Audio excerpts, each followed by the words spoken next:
A very blessed evening, ladies and gentlemen, and welcome to this wonderful celebration of love, life, and legacy. And this is the 50th birthday celebration of Jane Del Rosario. Why don't we start the evening with a warm round of applause? Thank you so much for that, and we are so ready to welcome the birthday celebrator here tonight.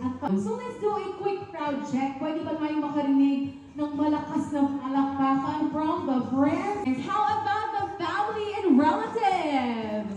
Maraming salamat po on behalf of Miss Jane and the birthday family. So by the way, before anything else, my name is Leigh Celestino and it is an honor to be your host for this evening. And I will be with you all up until the end of the celebration at sana po ay makasama din namin kayo hanggang sa dulo ng ating programa because we have prepared a very exciting program filled with laughter, joy, and of course, meaningful moments for Miss Jane. Our same-day edit video wherein we're gonna show to you the highlights of the celebration ay kayo pa rin po ang mga nakaupo sa upuan